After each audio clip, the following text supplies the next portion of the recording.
if I may come in here, the point you're making now is what a lot of people were quite confused about when it comes to that speech.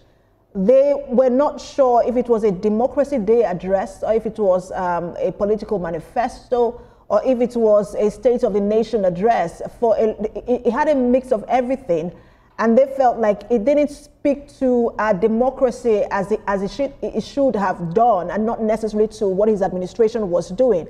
Also, others also felt like, look, it should have also addressed the challenges facing Nigerians, at this moment. And I also just want to get your thought on all of that. If you felt that in terms of addressing where we are in our democracy, that it did hit the mark. Well, I am not going to talk about whether he succeeded in hitting the mark or not. But the fact is that you cannot talk about democracy without talking about where we are at the moment.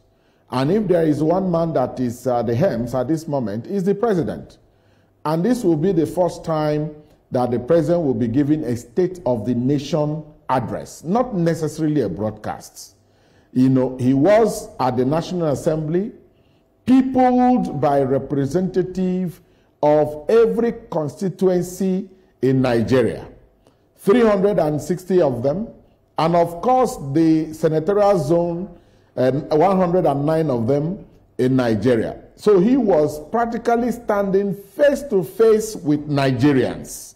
If we are 250 million, as we claim to be at the moment, then we were represented in that hall, at that assemblage of members of the National Assembly, and the president was addressing them. So you cannot completely talk about June 12 and you wipe away the things that have been done in the past 2 years. The president took one stone to kill several birds. He talked about democracy, yes, and he took time to honor people that made sacrifices. He may not have taken all of them at once. He assured that the list is endless, that he was going to still honor more people.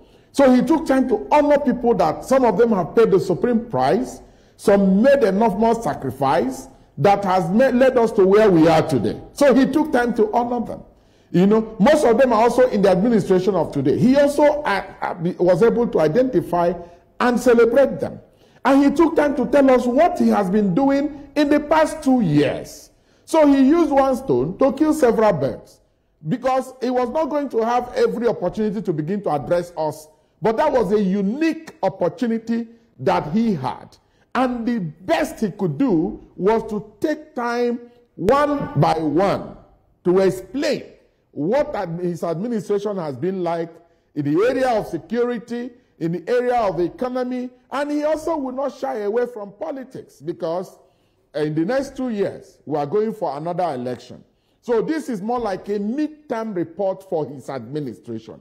Look at where we are at the moment, and look at where we intend to be. Look at how he tried to address the issue that has practically gone viral across the minds, the nooks and crannies of Nigeria, the issue of the steady movement to a one-party state. Mr. President took time to address it. And as a Democrat that we've known him to be, he also was able to make it very clear that his administration was not driving to that. But at the same time, you are not going to equally stop people who desire to belong to a particular political camp. You cannot stop them, because doing so will be impugning on their right to freedom of association, violating their right to freedom of association. So I wouldn't say that he may have hit a particular mark. Yes, people have different intentions. It's like when you go to see the elephant, 10 blind men that went to see the elephant, if you touch the leg, it looks like Iroko 3.